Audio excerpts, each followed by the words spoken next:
दुसरा मार्गशीर्ष गुरुवार श्री महालक्ष्मी व्रताची कहाणी. गुरुवारची कहाणी ही कथा आहे द्वापार युगातील आपल्या भारतातील सौराष्ट्र देशात घडलेली. तेथे एक राजा राज्य करीत होता. त्याचे नाव भद्रश्रवा असे होते. तो शूर होता, दयाळू होता आणि प्रजादक्ष होता.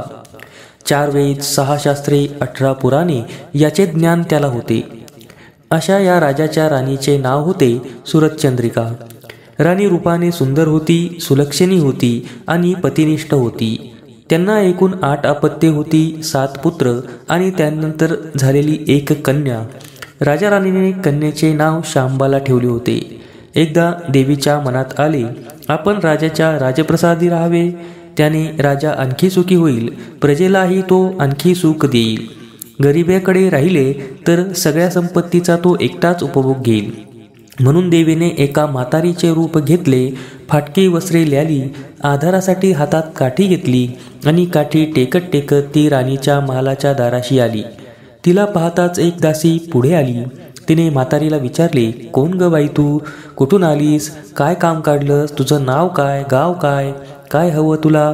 म्हातारीचे रूप घेतलेली श्री महालक्ष्मी म्हणाली, माझं नाव कमलाबाई, द्वारकेला राहते मी. तुझ्या राणीला भेटायला आले. कुठे आहे ती? दासी म्हणाली, राणीसाहेब महालात आहेत. त्यांना सांगायला गेले तर त्या माझ्यावर रागवतील. तुला त्या कशा भेटतील? तुझा अवतार पाहून त्या तुला हाकलूनच देतील. तू इथेच थोडा वेळ आडोशाला थांब. म्हातारीला राग आला. ती संतापून म्हणाली, तुझी राणी गेल्या जन्मी एका वैश्याची पत्नी होती. तो वैश्य फार गरीब होता. त्यावरून त्या दोघांचे नेहमी भांडण होत. नवरा तिला मारहाण करीत.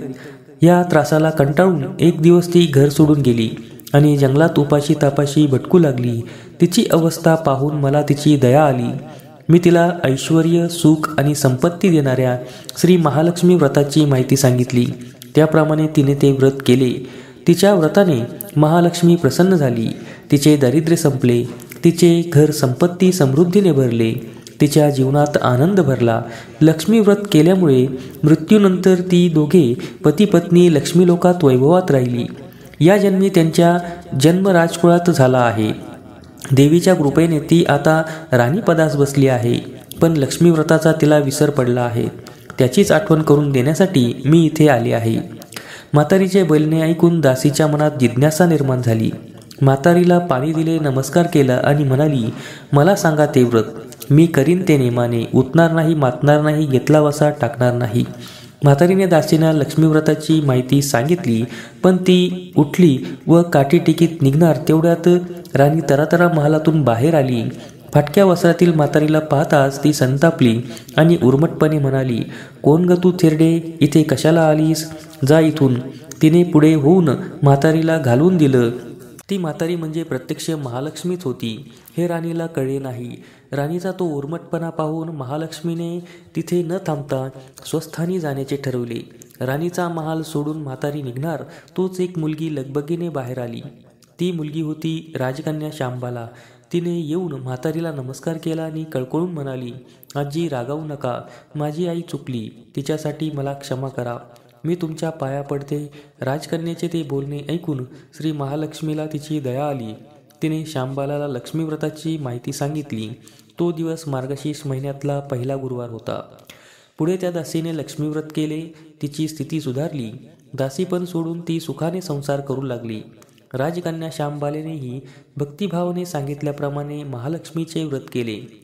सगळे नेमधर्म पाळून दर गुरुवारी तिने हे व्रत केले. शेवटच्या गुरुवारी उद्यापन केले. लवकरच शांबालाचा विवाह मालाधर नावाच्या राजपुत्राशी झाला. तिला राजवैभव मिळाले. लक्ष्मी व्रताच्या प्रभावाने तिचा संसार सुखाचा, समाधानाचा चालू लागला.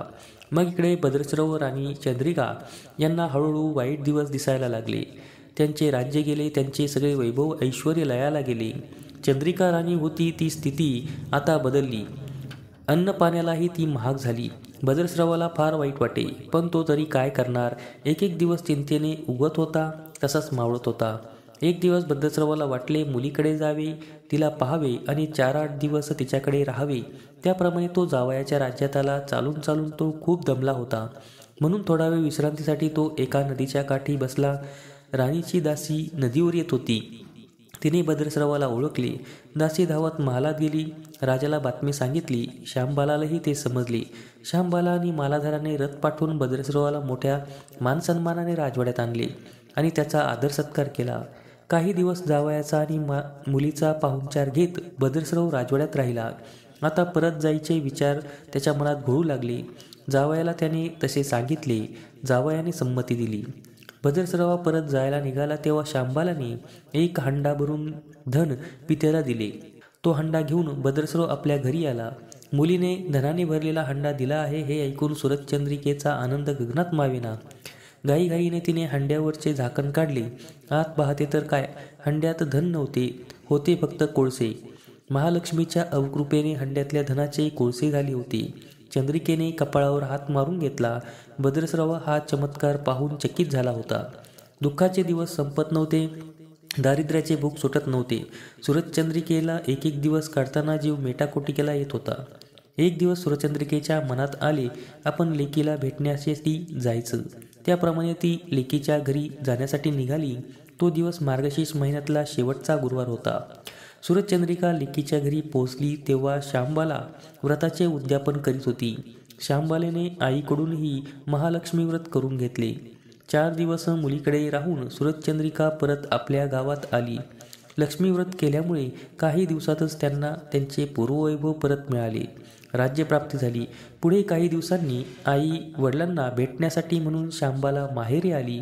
पण बाप भेटायला गेला असताना त्याला श्यामबालेने कोळसा भरलेला हंडा दिला होता, पण आपल्याला मात्र काहीच दिलं नाही. हा राग राणीच्या मनात होता. त्यामुळे श्यामबालेचे व्हावे तसे स्वागत कोणी केले नाही.